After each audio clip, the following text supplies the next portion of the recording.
As we get more and more casting news for the next Scream sequel, one question seems to be asked all over the place. And it's the one question that we are asking and answering today. And that is, who should be the killer for Scream 5? Let's go. With the entire cinema world basically on hold right now, that leaves all kinds of room for everybody to ask every question about every movie that we're going to be getting. Candyman, Halloween, Scream 5, anything, Terrifier 2, whatever we got coming, we have all kinds of questions. Now we are getting more and more of who's going to be coming back for this movie. You got Courteney talking about coming back, they got Neve Campbell coming back. People are talking about trying to have Matthew Lillard come back as Stu. We're going to talk about that in this one. Also talking about Hayden Panettiere coming back as Kirby. We're going to be talking about that as well. So hold on. This is who, definitely who, should be the killer when we finally see the 5th entry in this awesome franchise. Before we get into who the actual killer is, because like a Scream movie, we're going to save that reveal for the end of the video. We're going to lay a little bit of groundwork as to why that person should be the killers that are going to go into it, and kind of the basic story of how this should unravel. So the film opens up on Dewey Riley. He's alone in a house and his phone rings. Gail is not there. She's doing more stuff with her Stab series that she has turned into this whole, there's been reboots and all this stuff. You can do all kinds of stuff with that. Completely poke at the fun of, okay, we're doing this, or we're going to do a sequel to that movie, but it's only going to be about the first one. Gail's all balls deep in that. So she's off, and Dewey is just by himself. They also have a child. This child is going to be the young audience connection that we get in these movies, the victim pool. That person is not there. She is off on a sleepover with one of her friends. That gives you the first, ding, she's not there for this scene. So the scene opens up, and Dewey gets a call on his phone. He picks it up, and it's the voice. The voice, the classic, beautiful, great voice that we all know and love. And the scene starts. The scene hits similar beats to the very first scene in Scream 1. Dewey's talking to the guy, and it's just tension. They build it up. Like I said, a lot of similar cues. And Dewey happens to notice when he takes his phone away, it's not his phone. And he sees on the back, and it says on a note, "I have your phone, asshole." That takes away the whole, okay, I'm going to hang up and I'm going to call the police because I'm a cop, yada, yada, yada. That doesn't happen. And by this point, Dewey is answering all the questions correctly. He is a big-time horror fan, not so much like Randy and Mickey, the other horror fans that we've had in this series, but he knows his shit now. His wife is a horror producer. She is in the world, so he's like, all right, I might as well take interest in what's going on. So he knows all kinds of shit about all kinds of horror movies. He's answering questions left, right, and center. He gets towards the end of the scene, and you think, okay, they're not going to do it. They're not going to do it because he's had near misses a lot in this series, and everybody loves Dewey. Well, you fucking kill him. You kill him in that opening scene. Very similar to the way that they killed Casey in the first scene. And how you end that scene after you kill Dewey is you have Gail come home from her trip, and almost exactly, because I don't want to put a whole swing in that scene, but almost exactly, you have Dewey hanging from a big-ass tree in the front yard. Gail gets out of her car, and she sees it across the yard, and she lets out that same beautiful, terrified scream that Casey's mom let out, that she lets out when she sees Randy's body, and that's it. Boom, Scream 5. They killed Dewey. And this isn't a, oh, hey, Dewey's going to get rolled away on a cart and he's actually going to be there for the rest of the movie. No, his shit is out. He is gutted exactly like Casey was. He is dead as shit. You punch people right in the face, right in the get-go, and let them know this shit is real. Anything can happen in this movie. What you then get is a very similar kind of build-up of the characters we're going to be following through this movie, but you don't get to Sydney yet. What you do is you follow Gail and their daughter as they go and they deal with the fact that, holy shit, it's happening again. Because yes, it is happening again. And what you do is you put it on an anniversary. You put it on the anniversary of the first one. You can make it however long you want to say it's been since the first movie. You can have it be 20 years. You can have it be 30 years. Whatever you want to say. However you want to age the daughter, make it that much.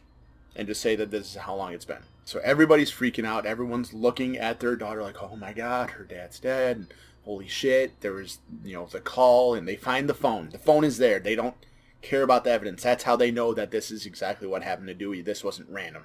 He was targeted. So what this movie then goes on to do is you start having very random kills. And by I mean random is sometimes you have students die. Sometimes you have legacy characters die. You have Dewey die. You have Randy's sister. She gets targeted. She dies. I know people wanted to bring her back. I'm bringing her back. And then she's fucking dead. So dead. Dewey's dead. Randy's sister's dead. Kirby, we're not bringing her back. I know I said we would talk about her. She's dead. She's dead. For my movie, she's dead. And Stu, love Matthew Lillard, dead. We're not bringing him back either. He had his TV smashed on his face. He's dead. He's dead. If they bring him back for 5, cool. But he's dead. So what you get in having these randomized type kills is you get a big ass body count.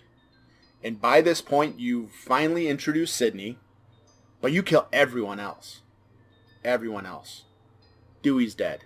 Like I said, Randy's sister's dead. You kill Gale. You kill Gale too. You kill everybody. Everybody that's ever been linked to one of the previous movies is dead now. By the time you get to the final reveal of who the killer is, because Sydney has to make it to the end of this movie. I know people would say, oh, you gotta kill her at the beginning. No. You get her to the end. You get her to the end of this movie because this is a Scream movie. And then when you get to the killer reveal, you think it's going to be the daughter. They build it up to be a lot of misdirection, but kind of you get that feeling through the whole movie it's going to be the daughter. It's not the daughter. It's the daughter's boyfriend. This boyfriend has become obsessed with the family. That's why he's worked his way into being in the family. He doesn't even really care about Sydney. He only cares about Sydney in as far as that she has a link to them and what happened in Woodsboro however long ago. That's a little twist on the story. But what that doesn't explain is why, like, Randy's sister died. Why are all these people going on? Why would he kill these people that he was obsessed with? This is where you get the plot twist, where Sydney gets up and she kills the boyfriend in front of the Riley daughter. And you think, holy shit, this is awesome. They won. They got him. Here's the plot twist. The randomized killings that were happening at the school and with the whole teenage group, yes, that was the boy. He was trying to get in after Dewey was murdered. He was trying to copycat what was going on. The person that murdered Dewey and Gale and Randy's sister is Sidney Prescott. She is the killer in this movie, the killer that set it off. The other body count, that was just collateral damage, so to speak, for her finally going crazy. Years and years and years of torment on Sidney Prescott's psyche finally broke her. Twice, family tried to kill her. People have been trying to kill her since she was 17, 18 years old. She is broken by this point. She's done, and she finally snaps, and she is trying every which way she could have to get away from her past. And in her broken psyche, the best way for her to do that was to kill her past. Kill Gale. Kill Dewey. Kill Randy's sister. People that she still had contact with that linked her back to what broke her so many years ago that she had been trying to fix through the years, through this whole series. And then you have Sydney kill their daughter. She succeeds. For once in this entire series, the killer wins. Sidney Prescott then disappears into the night. There's no happy ending to this movie. Everybody's dead. What you then get is you get a payoff of the fact that yes, no other Scream Queen, no other final girl has endured as much as this woman has. Over and over and over again. You can say, sure, Laurie Strode. But that's in different timelines. You have 1 in 18. That is 2 movies. Yes, it's 40 years, but she hasn't been over and over and over and over through that whole time of trying to be murdered. That has to take a toll on you. And it does. And it breaks her. And that's what you finally get. You finally get Sydney as the killer. You get Sydney in that kind of little hint that they had in Scream 1 where she's in the outfit and she takes the mask off. She did this. She was done. She was broken. But the caveat with this is the end. You end the series at 5. Not that 5 has to be anything or it's half a 10 or whatever. You don't play that up in this movie at all. But this is the end. Now, do I think that they'll have the balls to do that? No, not at all. They might kill her in the first scene. Maybe. Maybe they'll kill Dewey. Maybe they'll kill Gale. I don't think they'll have the balls to go full out and just murder everybody. But that's what I think they should do. Absolutely. This is the time to drop jaws on the floors. This is the time to just go all out. Because at this point, we didn't think we'd be here. So why not swing for the fences and just blow it up? Blow it up. Go crazy. Completely flip it on its head. That's what Scream's been doing the entire franchise. I know that was a bumpy ride. It's a bumpy ride for me living up here. But if you enjoyed that bumpy ride, I did a video quite a bit ago where we talk about the way that they could/should bring back Danielle Harris for the next Halloween installments. Go check that out. I'll have it at the end screen. I got a lot of other ideas, a lot of crazy ideas like this coming up. I hope you stick around for them. If you do and want to, hit that subscribe button, and I will see you very soon next Monday. But until then, take care.